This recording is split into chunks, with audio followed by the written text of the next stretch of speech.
Hi Gemini, Ascendant, Sun, Moon, Venus, Rising, and those of you cross-watching, welcome to your Tarot Love Messages. In today's reading, we're going to take a look and see what the cards predict for you for the upcoming week. It is going to be a general reading, guys, so please keep that in mind. If you're after a personalized tarot reading with myself, please feel free to reach out and inquire.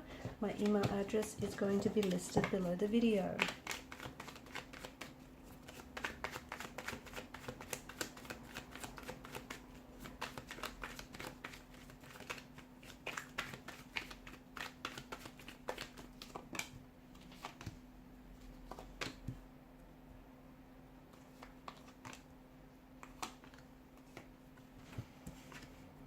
Okay, so it feels like there's a bit of hermit mode energy, okay? Someone is going into hermit mode, someone is crawling into hermit mode here. Could be you, could be a your special person, your romantic energy. Now you've come up as the Two of Swords and the Knight of Swords here, okay? So this is interesting, but it does feel like the energies here are a little bit tense in the reading. It does feel they're a little bit scattered. It feels like there's no contact, no communication here between you and a romantic interest.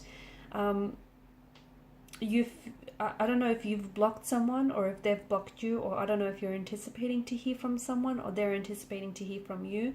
But there's a lot of blockages in the energies, and there's a lot of blockages that we're seeing with regards to a romantic relationship, or even if you're single. I feel like for a lot of you, there's, you haven't had, it's not that you haven't had a lot of luck.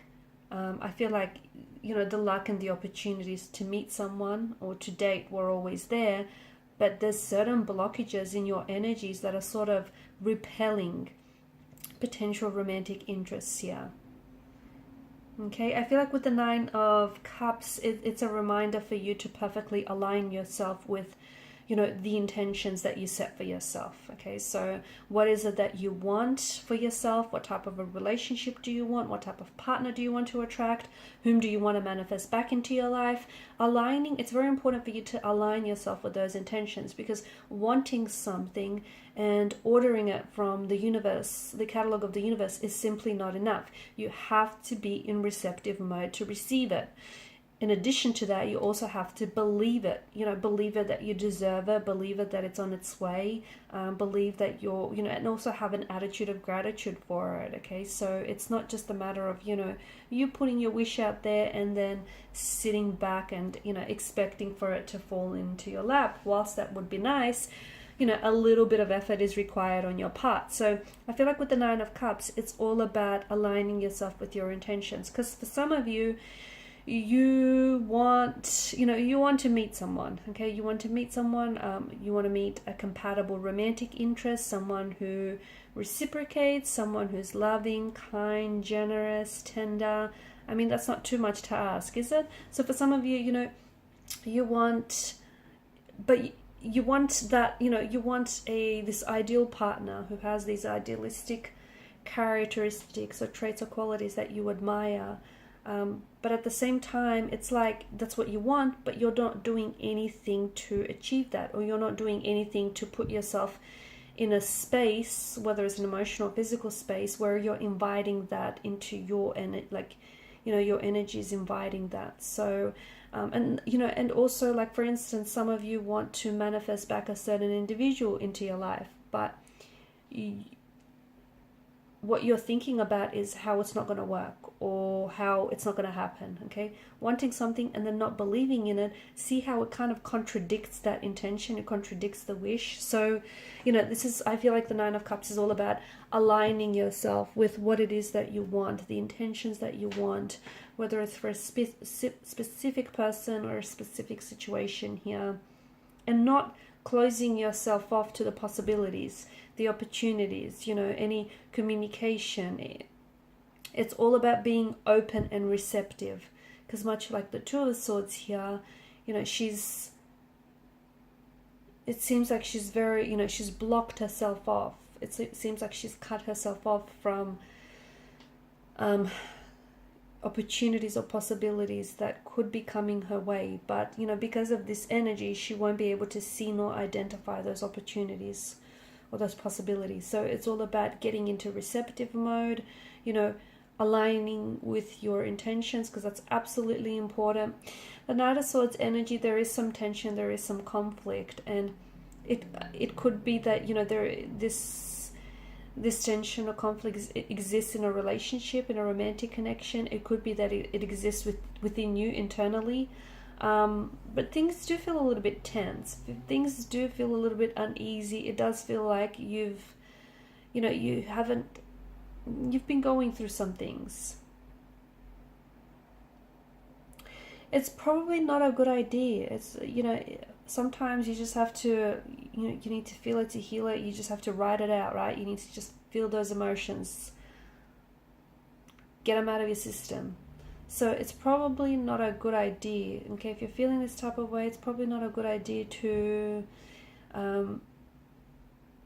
reach out and talk to that person if you know it's going to result in an argument, or you know you guys aren't going to get far because of, you know, you're tense, this person is tense, and you're not going to get anywhere. So, you know, if you're feeling this type of way, it might just be a good idea for you just to let it ride out, you know, to write it out. Just let that, let those emotions come and go. And when you're in a better state, emotional state, mental state, it might be a good idea to pick up that conversation, or have that conversation, or, you know, go after whatever it is that you want, because your energies do feel a little bit tense. I'm also seeing, you know, there's some of you are, and I think that it's also an interference that I'm seeing here.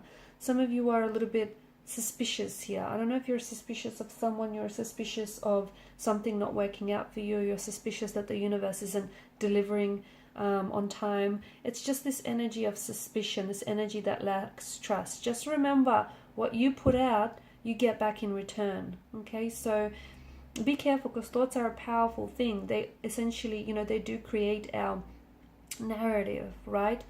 Be careful the inner dialogue that you have with yourself. Okay, watch very closely the tone of voice that you speak to yourself. Make sure it's one with respect and one with love and care, and it's gentle. And, you know, and just circling back to, you know, we opened up the reading saying there's intent, you know, you need to align with your intentions. If you're going to be suspicious that they won't manifest, or be suspicious that it won't work for you, guess what? You're going to vibrationally attract that reality. So, and I'm not saying, you know, go out there and be naive.